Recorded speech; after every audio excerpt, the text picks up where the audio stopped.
सबसे पहले आम बजट की करते हैं, चूंकि आम बजट में वित्त मंत्री निर्मला सीतारमण ने हर वर्ग को ध्यान में रखा है। इस बार के बजट में कुछ सामान महंगा हुआ है तो जबकि कुछ सामान सस्ता भी किया गया है। अब आपको इलेक्ट्रॉनिक सामान सस्ते मिलेंगे। इसके अलावा कैंसर से जुड़ी 36 दवाओं को भी सस्ता कर दिया गया है।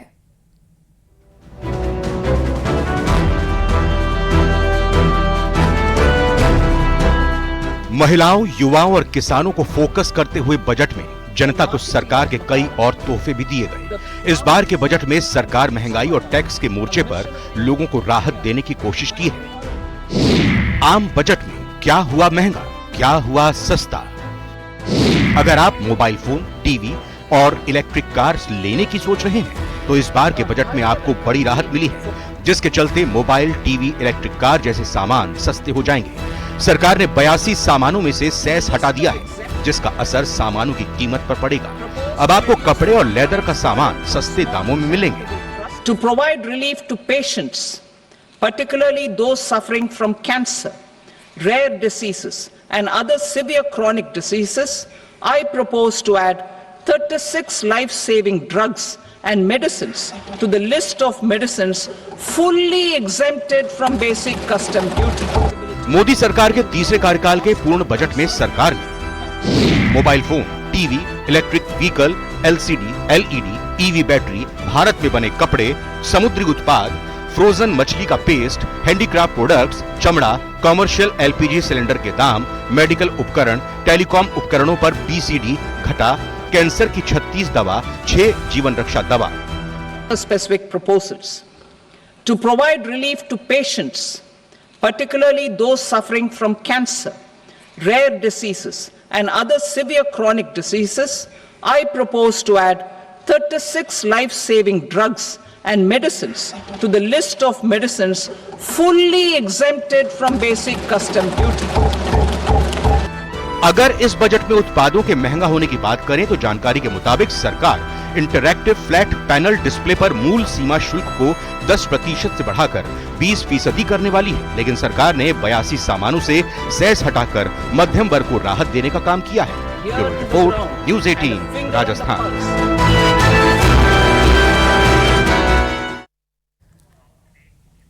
वित्त मंत्री निर्मला सीतारमण ने मोदी सरकार के तीसरे कार्यकाल के पहले पूर्ण बजट में किसानों को बड़े तोहफे दिए हैं। बजट की शुरुआत में ही उन्होंने किसानों को तोहफा देते हुए किसान क्रेडिट लिमिट को 3 लाख से बढ़ाकर 5 लाख कर दिया है। इसके अलावा कृषि धन धान्य योजना लागू करने और मखाना उगाने वाले किसानों को भी मदद का बड़ा ऐलान किया गया है।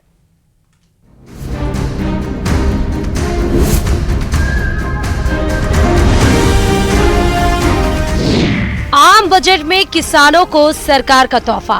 Our government will undertake a Prime Minister Dhan Dhanya Krishi Yojana in partnership with states. 5 lakh रुपए की गई किसान क्रेडिट कार्ड की लिमिट।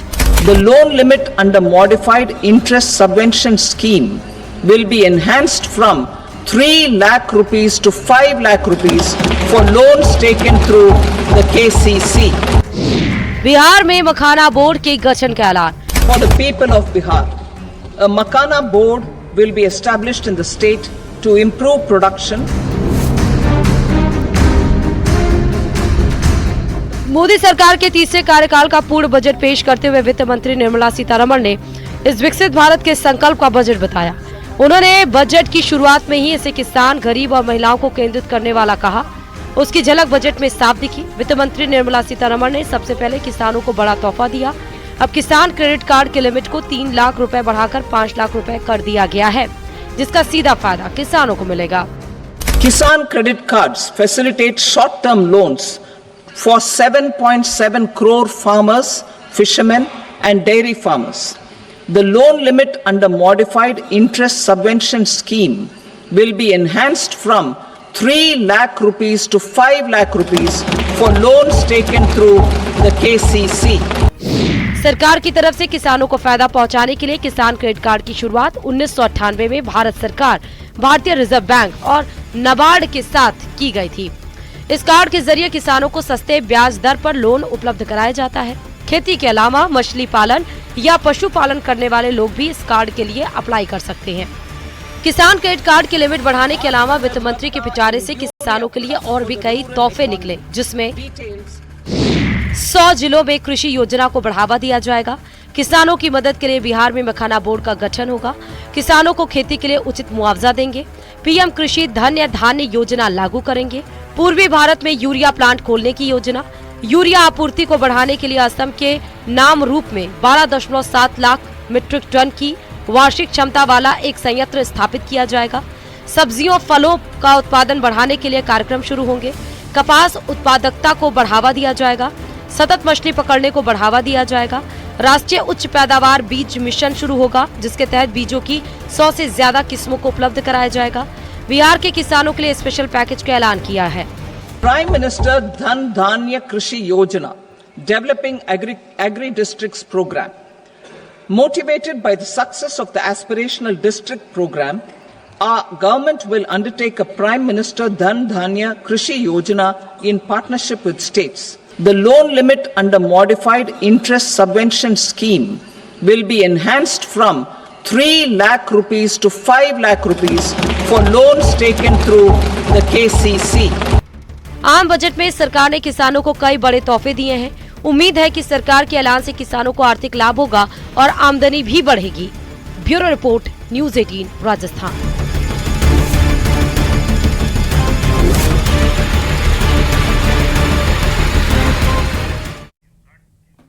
जोधपुर से इस वक्त की बड़ी खबर। बदमाशों के हौसले बेहद बुलंद नजर आ रहे हैं। बाइक रोने पर मारपीट की गई। बाइक सवार 3 युवकों ने मारपीट की है।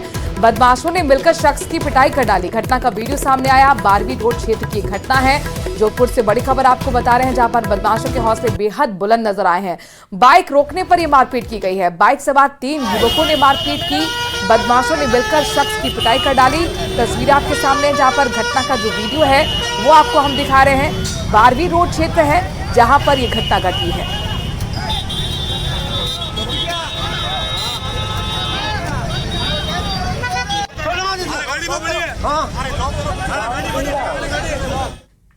जयपुर से बड़ी खबर आ रही है, जहां पर हादसे के बाद लोगों में जबरदस्त तरीके से आक्रोश देखने को मिला है। परिवहन दस्ते पर लापरवाही का आरोप लोग लगा रहे हैं।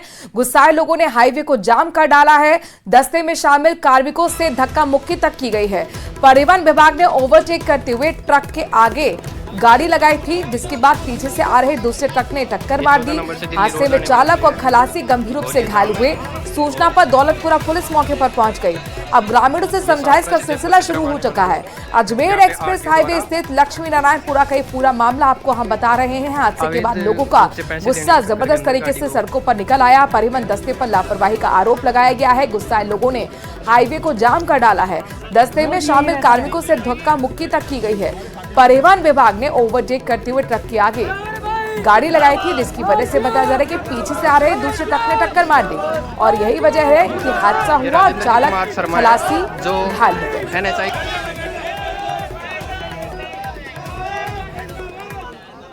करौली से है, जहां पर 2 ड्रग्स सप्लायर्स को गिरफ्तार कर लिया गया है। इन दोनों आरोपियों के कब्जे से 80 ग्राम स्मैक जब्त की गई है। इस स्मैक की अंतर्राष्ट्रीय बाजार में कीमत 26 लाख रुपए बताई जा रही है।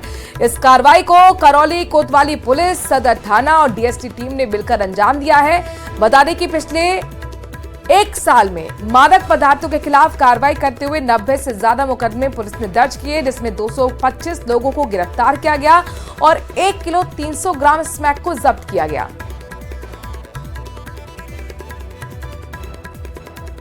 फेमस तस्कर जो अभी तक गिरफ्त चंगुल से बचे हुए थे, जिनका आपराधिक रिकॉर्ड भी एनडीपीएस एक्ट का, उनको हमने गिरफ्तार किया है और हम उम्मीद करते हैं कि इससे करौली जिले में स्मैक का एक तरह से बहुत बड़ा जो एक कड़ी। और वित्त मंत्री निर्मला सीतारमण कुछ बोल रही हैं, सीधे आपको लिए चलते हैं। Definitely need immediate intervention, outlays and action along with the states. So Viksit Bharat is not just being described. I've given you also what we mean by Viksit Bharat, or what is it that we expect to achieve for Viksit Bharat. So this budget actually has given you several things on which you can understand how this economy is being planned to take forward a route towards Viksit Bharat. Secretaries have joined me. All of them would also come in to explain or answer and give clarity and so on. But one thing which I certainly would like to highlight is responding to the voice of the people, which is what Prime Minister Modi is known for in his administration. It's a very responsive government. And as a result, the income tax simplification, which I announced in July, is already completed in its works, and we shall bring the bill in the next week. So the income tax simplification, about which in July budget I have gone in detail to say, the work is completed within 6 months is what I said. Within 6 months we've brought the bill. It will be coming into the parliament next week. So if we are talking of reform inclusive of taxation, the work is done. This budget also speaks about rationalization in customs. Tariffs are being brought down, tariffs are being simplified, and also the basket which consisted of so many different tariffs for so many different commodities are now reduced. 8 were taken off earlier, 8 has been taken off now. So whatever remains now, 7 I think remains, and that is all about India's tariff picture. So the usual narrative which goes on, saying is India being too heavy on tariffs? No, you find that we've drastically reduced and also simplified. So this budget has so many things for all of us to talk about.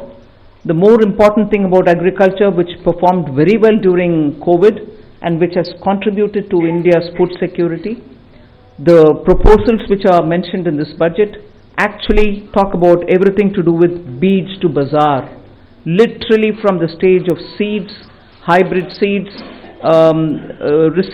climate resilient seeds, seeds which can give greater output, seeds which are going to be high yielding, all this together to the final point of India becoming the world's food basket. That's the definition I put in when I was talking about Viksit Bharat. So we are making sure that India's agriculture gets the support across the board, whether it is on seeds, whether it is for skilling the farmers, whether it is rural prosperity, whether it is going to have agriculture and allied industries being set up in rural areas, and whether it is going to be farmers getting better and more loan with interest subvention, not just farmers, fishermen, and also dairy, meaning animal husbandry. So the picture for rural development and the picture for supporting agriculture is across the board, and that has been narrated. The second thing which I would want to highlight is the continued emphasis that we're giving since vote on account budget, July budget, and now on the MSMEs. Whether it is giving them sovereign guaranteed loan, whether it is support during COVID, whether the definition being changed now for better, more inclusive growth in MSMEs, access to bank credit. So MSMEs have also been given greater emphasis. Together with this, I'd like to highlight the point that energy security has had greater attention in this budget. We've highlighted in July budget how even pump storage will have greater attention. Solar and wind and renewable energy has also been taking consistently good importance in our budgets. This time we are talking about the small modular reactors. I've also announced that there shall be 2 amendments, one to the Atomic Energy Act and the other one for the civil liability. All of this is going to help us attain energy security. Insurance sector's FDI limits have been enhanced. That is another important announcement. I'll end my opening statement with 2 things. There is no reduction in the public spending on capital expenditure. Let's put that up front. We continue to place emphasis on the multiplier effect that capital expenditure done by government. वित्त मंत्री को खबर जयपुर से है। यहां पर करधनी इलाके में 24 जनवरी को 3 युवकों को गोली मारने के 3 बदमाश और भी गिरफ्तार किए गए हैं। इस मामले में फायरिंग की साजिश रचने वाले नरेंद्र सिंह, करण पारिक और दीपक चौधरी को पुलिस ने गिरफ्तार कर लिया है। पुलिस ने बचकर भागने के प्रयास में तीनों आरोपी के पैर जख्मी हुए थे। 2 दिन पहले ही फायरिंग में शामिल गैंग के मुख्य बदमाश हन्नी सिंह को पुलिस ने लखनऊ से पकड़ा था। हन्नी सिंह और दीपक चौधरी ने मिलकर फायरिंग करवाई। फायरिंग में वैभव, मुकुंद और सुनील ढाका को गोली लगी थी।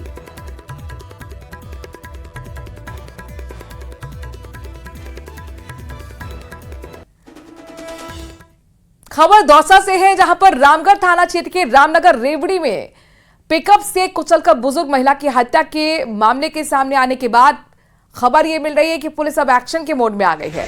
पेड़ काटने की बात को लेकर दरअसल दोनों पक्षों में झगड़ा हुआ। जैसे ही पेड़ को काटकर पिकअप में लोड करके ले जाया जा रहा था कि तभी दूसरे पक्ष की महिला ने लकड़ियों को रोकने के लिए पिकअप को रुकवाने की कोशिश की, लेकिन पिकअप चालक ने बुजुर्ग महिला को कुचल डाला, जिसके बाद बुजुर्ग महिला की मौत हो गई। आज सुबह से ही ग्रामीण आरोपियों की गिरफ्तारी की मांग कर रहे हैं। उधर पुलिस ने कुचलकर हत्या करने वाले पिकअप को बरामद कर लिया है, हालांकि चालक फरार हो गया है।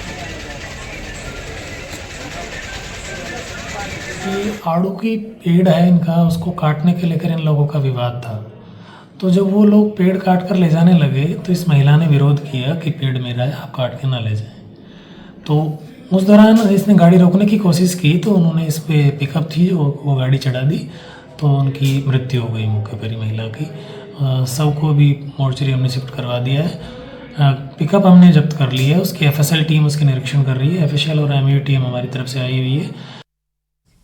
खबर सिरोही से है, जहां पर शहर में एक महिला ने बवाल करके रख दिया। पति और पत्नी ने मिलकर पहले तो शराब की पार्टी की, लेकिन पत्नी को नमकीन खाने की तलब हुई और पति ने पैसे मांगने पर पत्नी ने जब पैसा मांगा तो पति ने मना कर दिया। इसके बाद पत्नी ने आओ देखा ना ताओ, पत्नी को बीच बाजार में जमकर पहले तो उसकी पिटाई की और उसके बाद पति को खरी खोटी सुनाने लगी। पास में खड़े लगे ने यहां पर उनको छुड़वाया है। 1 घंटे के बाद नशा उतरने के बाद दोनों घर चले गए।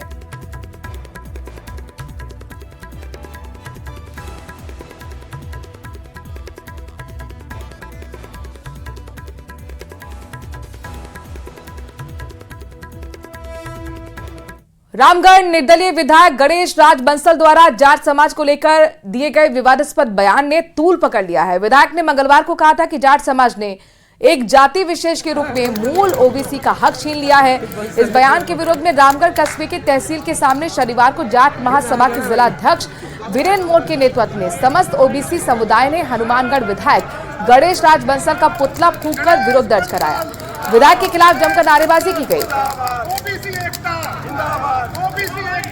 28 जनवरी को जो हनुमानगढ़ से एमएलए हैं गणेश बंसल, उन्होंने जो ओबीसी आरक्षण को तोड़ने की बात की और खास करके जो जाट समुदाय को कहा कि इनको ओबीसी आरक्षण से बाहर निकालना चाहिए, उसके खिलाफ में आज सारा ओबीसी वर्ग ने पुतला फूंका है। और ये सिर्फ रामगढ़ में ही नहीं बल्कि पूरे अलवर जिले की जितने भी हमारे ब्लॉक हैं, हर जगह पर हर तहसील पर इनका पुतला फूंका जाएगा। खबरों में आगे बढ़ते हुए सुजान का रुख कर रहे हैं, जहां पर सुजानगढ़ में राष्ट्रीय जाट महासभा के प्रदेश कार्यालय में महासभा के प्रदेश अध्यक्ष धर्मेंद्र किलक ने प्रेस वार्ता की है और हनुमानगढ़ विधायक गणेश राज बंसल के बयान पर आपत्ति जताते हुए कहा कि उन्हें तुरंत प्रभाव से माफी मांगनी चाहिए। धर्मेंद्र किलक ने कहा कि गणेश राज बंसल ने राजनीतिक स्वार्थ की पूर्ति के लिए जाट समाज के खिलाफ टिप्पणी की, जो निंदनीय है। अगर शीघ्र ही उनकी गिरफ्तारी नहीं होती है तो सार्वजनिक रूप से माफी नहीं मांगते, प्रदेश में इनके खिलाफ आंदोलन होगा। विधायक श्री गणेश राज बंसल द्वारा 2 दिन पूर्व जो जाट समाज के खिलाफ बयान दिया गया वो बहुत ही गलत दिया। इस बयान से सामाजिक भावनाओं को आग पहुंची है। जाट समाज वो कौम है जो देश की रक्षा करती है, अन्न पैदा करती है सभी के लिए और 36 कौम को साथ लेके चलती है। जाट समाज का गांव में आप समझ से देखो, किसी के भी शादी विवाह समारोह दुख सुख में वो साथी बन के रहते हैं। सीकर के खाटू श्याम जी थाना क्षेत्र में चोरों के हौसले बेहद बुलंद नजर आ रहे हैं। यहां पर बाई गांव में चोर एसबीआई बैंक का एटीएम उखाड़ कर ले गए। एटीएम में करीब 14 लाख रुपए का केस यहां पर भरा हुआ था। कैश भरे होने की वजह से माना जा रहा है कि एक बड़ा नुकसान बैंक को हुआ और जाहिर तौर पर बदमाशों की तरफ से जो चुनौती पुलिस को दी गई है, देखना होगा पुलिस कब तक गिरफ्तार करती है। बदमाशों ने एटीएम के सामने गाड़ी लगाकर घटना को अंजाम दिया है। सीसीटीवी कैमरा की डीवीआर तक उठाकर बदमाश चले गए। अब पुलिस मौके पर पहुंची है, आसपास के लोगों से पूछताछ करने के साथ ही आगे लगे हुए सीसीटीवी को खंगाल रही है। ये एक एटीएम था जिसको कि एक अज्ञात बदमाशों द्वारा गाड़ी लगा करके एटीएम को तोड़ ले गए, जिसमें मैनेजर जोगेंद्र जी ने बताया कि 14 लाख से अधिक का अमाउंट था। सीसीटीवी फुटेज के आधार पर क्या इतला जारी है। ये रात्रि में 2 बजे के आसपास रहता है, कुछ अज्ञात लोग आए और वो ATM को उखाड़ के लेके गए। कितना केस था उसमें? लगभग 14 साढ़े 14 लाख का।